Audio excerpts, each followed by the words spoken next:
These are my white and red 2-drops that I have for my Grixis build.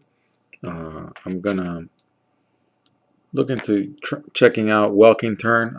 It's in one of the theme decks, and this is why uh, it's gonna be in this Grixis build.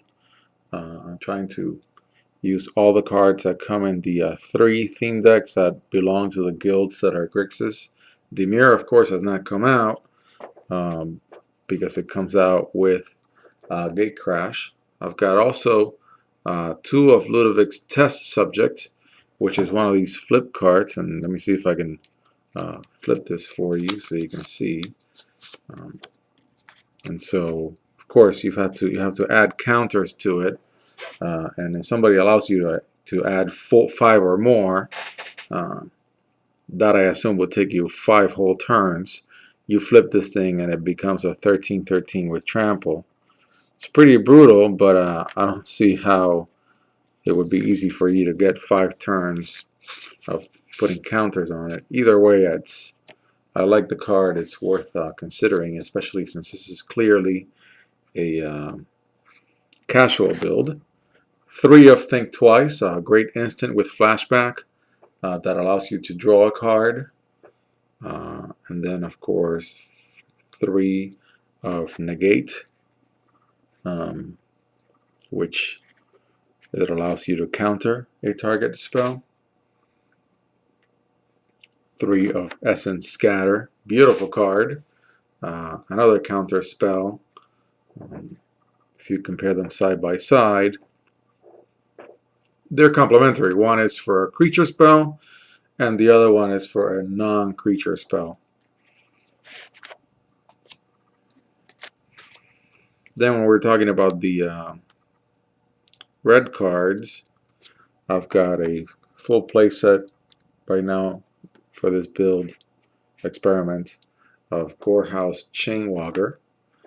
And I've also have 3 of Wild Guess. In the case of the Gorehouse Chainwalker, it's a 2/2/1 with Unleash, so it'll come in as a 3/2 if you choose to. That's pretty good. Then in the case of the Wild Guess, it's a sorcery, and you draw 2 cards and you discard a card. Krenko's command allows you to drop 2 tokens. It's a common from Magic 2013. Between the Mizium Mortars in one of the theme decks and another one that I have pulled, I now have 2. Great card, a rare, deals 4 damage to target creature you don't control, and you can overload it, although the overload cost is certainly not cheap. Then we've got an old useful card from Magic 2013. Shouldn't call it old. It's a set before the current Return to Ravnica set. And also a playset of Thunderbolt. In the case of Searing Spear, you deal 3 damage to target creature or player.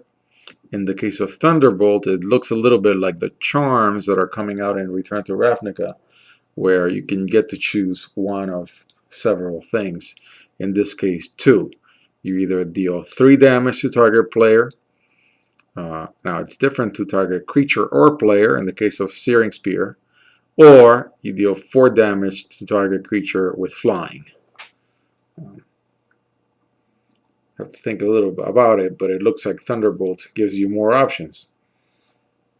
Then 2 of Harvest Pyre, and 3 of Curse of the Pierced Heart. In the case of Harvest Pyre, as an additional cost, you exile X cards from your graveyard, and you deal X damage to target creature, which means that if you've got 5 cards to exile, you can deal 5 to a target creature. This card is one that was in the theme deck, so I'm gonna think about it. It's a common, Pursuit of Flight. It's an enchantment aura, and it's got a nice blue flavor ability. In the case of Curse of the Pierced Heart, the curses didn't seem to do so well. And so, but still, I'm going to consider thinking. I'm going to consider playing this card in this build. You, this card sits in your board, and every turn you deal 1 damage to a player. Of course, if you get more than one on the board, that's the much damage that you're dealing on a consistent basis. So again, the build around card for this deck.